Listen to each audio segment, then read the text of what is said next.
दोस्तों, इन दिनों अलग अलग राज्यों में नगर निकाय चुनाव हो रहे हैं। महाराष्ट्र में, तेलंगाना में, केरल में, अरुणाचल प्रदेश में। और अब देखिए, एक बीजेपी शासित राज्य में भी नगर निकाय चुनाव हुआ। सत्ता में कौन? भारतीय जनता पार्टी। उसे प्रचंड जीत हासिल करनी चाहिए थी, लेकिन हाफने पर मजबूर कर दिया कांग्रेस ने। एक वो पूरा इलाका, जो इलाका कभी भारतीय जनता पार्टी का गढ़ कहा जाता था, उसमें न केवल सेंधमारी की, बल्कि लंबे समय से कांग्रेस उस राज्य में सत्ता में नहीं है। उसके बावजूद न मशीनरी उनके कहने पर काम करती, उसके बावजूद भारतीय जनता पार्टी को धूल चटाते हुए कांग्रेस ने न केवल अपनी मौजूदगी दर्ज की, बल्कि नोएडा में बैठे हुए गोदी पत्रकारों का हलक भी सुखा दिया। जी हां, एक राज्य में जहां पर 2027 में विधानसभा का चुनाव होना है, नगर निकाय चुनाव में यानी जिला पंचायत के चुनाव में हालत खस्ता कर दी है। कहां जिला पंचायत का चुनाव हुआ, कहां दावा किया जा रहा था और क्या हुआ, वो आज आपको दिखाऊंगा। लेकिन गोदी मीडिया जश्न मना रही है, लेकिन एक हिस्से को दिखाकर दूसरा हिस्सा बताने से कतरा रहे हैं गोदी एंकर। खबर एक ऐसे राज्य से है जहां पर एक वक्त में कांग्रेस पार्टी का दबदबा था, लेकिन साल 2014 के बाद जिस तरह से चुनाव हुए, उसके बाद से लगातार भारतीय जनता पार्टी सत्ता में है। लेकिन इस बार 2027 के चुनाव से पहले इसे एक बड़े झटके के तौर पर माना जा रहा है। नमस्कार, मैं हूं प्राज्वल गौतम और आप देख रहे हैं टाइम्स एक्सप्रेस। आपको पता ही है, अभी महाराष्ट्र में विधानसभा के चुनाव के बाद ये पहला ऐसा चुनाव था नगर निकाय वाला, जिसमें 100 सीटों पर निर्विरोध जीत दर्ज कर ली बीजेपी ने। उसे गोदी एंकर चीख चीख कर बताने लगे कि क्या शानदार जीत है, यही है करिश्माई नेतृत्व। मैंने तब भी कहा था, निर्विरोध जीत दर्ज करना कोई जीत दर्ज करना नहीं होता। यह हर कोई जानता है कि नामांकन की तारीख निकल जाने के बाद अगर सामने वाला प्रत्याशी बैठ जाता है तो यह लोकतंत्र के लिए का सबसे बड़ा माखौल है, क्योंकि उसके बाद जो बचा इकलौता वो निर्विरोध चुन लिया जाता है। क्या जनता उसे पसंद करती है, यह जानने की कोशिश किसी ने की नहीं की। और निर्विरोध जीते हुए प्रत्याशियों के लिए जश्न मनाने का काम इस देश की गोदी मीडिया करती है। वहां तो खेल कर गए, लेकिन उसी से सटे गोवा में, जी हां, गोवा में जहां लंबे समय से भारतीय जनता पार्टी सत्ता में है, वहां वो हाफती नजर आई। पहले मैं खबर दिखाने जा रहा हूं। खबर देखिए, ये खबर क्या है। गोवा में सत्ता में रहने के बावजूद कई कांग्रेस के जिला पंचायत उम्मीदवारों ने भाजपा को हराते हुए जीत दर्ज की है। क्या आंकड़ा रहा, वो आंकड़ा बाद में दिखाऊंगा, लेकिन पहले इस खबर को समझिए। जहां पर कांग्रेस के लंबे समय सत्ता में नहीं है, कांग्रेस लंबे समय से, लेकिन उसके बावजूद भी अब कांग्रेस की तरफ लोग आ रहे हैं। दरअसल इसकी वजह भी यही है। हाल ही में आपको एक क्लब में जो कांड हुआ था, आपको पता ही होगा, आग लगी थी, लोगों की मौत हो गई। और उसके बाद ऐसे वक्त में जब इंडिगो की फ्लाइट्स उड़ नहीं रही थी, लोग परेशान हो रहे थे, उनके सामान को अपने पास रख लिया था एयरपोर्ट अथॉरिटी का ये या इंडिगो के स्टाफ ने। लोग परेशान थे, महंगा खाना मिल रहा था, चीख पुकार मच रही थी। ऐसे दौर में वो क्लब हाउस के मालिक दोनों भाई आराम से इंडिगो की फ्लाइट में बैठकर विदेश भाग जाते हैं।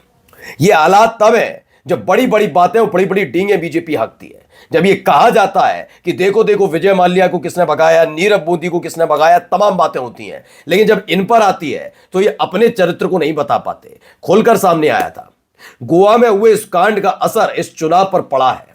यह बताने से आपसे गुरेज करेगी गोदी मीडिया, लेकिन आपको मैं समझाऊंगा क्या हुआ। दक्षिण गोवा जो है वो खास तौर पर पर्यटन के क्षेत्र से ताल्लुक रखता है, और इस तमाम चीजों का असर उस पर पड़ता हुआ नजर आया।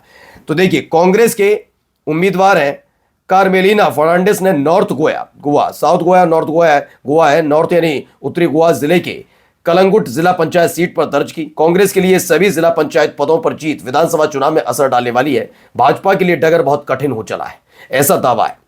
दरअसल हुआ क्या है, परिणाम मैं पहले आपको बता देता हूं।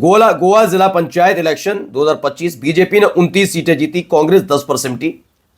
शब्दावली पढ़िए, 50 सीटों पर चुनाव हुआ है, जिसमें से दावा किया जा रहा है कि फाइनल जो डेटा आया उसमें पता लगा 30 सीटों पर बीजेपी ने जीत दर्ज की है ना। 8 सीटों पर कांग्रेस पार्टी जीत जाती है। लेकिन इसके बारे में बताने से ये गुरेज करते हैं कि गोवा में कौन सत्ता में है। ये बताने से गुरेज करते हैं कि गोवा में इस समय सत्ता में रहते हुए मशीनरी का कौन इस्तेमाल कर सकता है। ये इस बात से गुरेज करते हैं कि यहां निर्विरोध जीत वाली व्यवस्था क्यों नहीं बन पाई। यह अपने आप में एक बहुत बड़ा सेटबैक है। मैं ये नहीं कहता कि जिला पंचायत चुनाव के बाद 2027 के लिए अनुमान अभी से लगा लें, क्योंकि उसमें चुनाव होगा ईवीएम से या बैलेट पेपर से चुनाव हुआ और उसके बाद एक सेटबैक लगा। क्या महाराष्ट्र में ऐसा हो पाया था? नहीं। जहां जहां ईवीएम से चुनाव होते हैं वहां बीजेपी को झटका लगता है। इसे झटके के तौर पर नहीं देख रहे। अगर इतनी ही स्वीकार्यता है तो आखिरकार ये 8 सीटें भी कांग्रेस पार्टी कैसे जीत सकती है? उसको तो 2-3 सीटों पर सिमट कर रह जाना चाहिए था। यह आप अंदाजा लगाइए, गोदी मीडिया इसीलिए जानी जाती है। देखिए, इसमें पूरा का पूरा प्लान बताया गया। गोवा पंचायत का चुनाव है, कौन कौन जीते मैं बता देता हूं पहले आपको, कहां कहां कौन कौन सी सीटें हैं जहां कांग्रेस ने जीत दर्ज की। देखिए, गोवा में बीजेपी ने 30 सीटें जीती, कांग्रेस 8 और आम आदमी पार्टी को 2 सीटों पर जीत दर्ज की है उन्होंने। कौन कौन जीते हैं ये देखिए, बीजेपी के अंजलि अर्जुन वेलिप ने बारसेम में, बीजेपी के हैं प्रेमनाथ दलवी नागरगांव से, जीएफपी जिसका गठबंधन कांग्रेस के साथ था वो इनासिना लुइस पिंटो राया जिले से जीत हासिल की।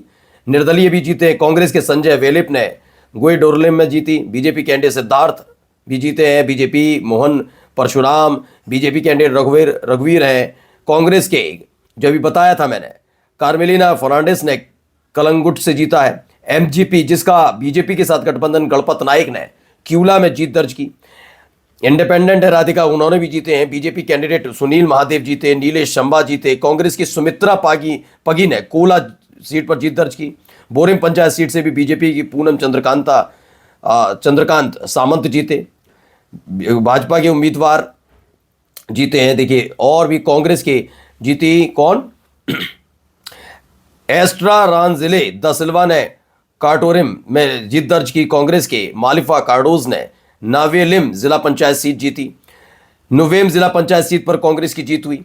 ठीक है ना, बहुत सारी सीटें निकाल ली। अब आप कहेंगे कि मैं 8 सीटों पर सिमटने के बावजूद भी क्यों, तो मैं आपको समझाता हूं क्या।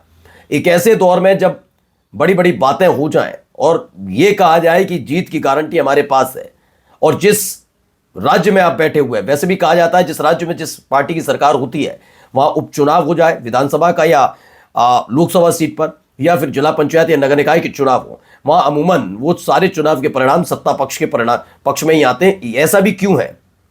लेकिन अगर उसी में सेंधमारी करके आपसे आराम से कई सीटें छीन ली जाएं तो भारतीय जनता पार्टी के हाथ से फिसलता हुआ यह राज्य नजर आता है।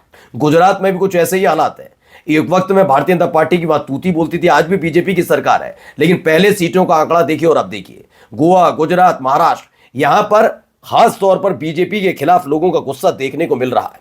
और यही वजह है जो अभी परिणाम निकल कर आए।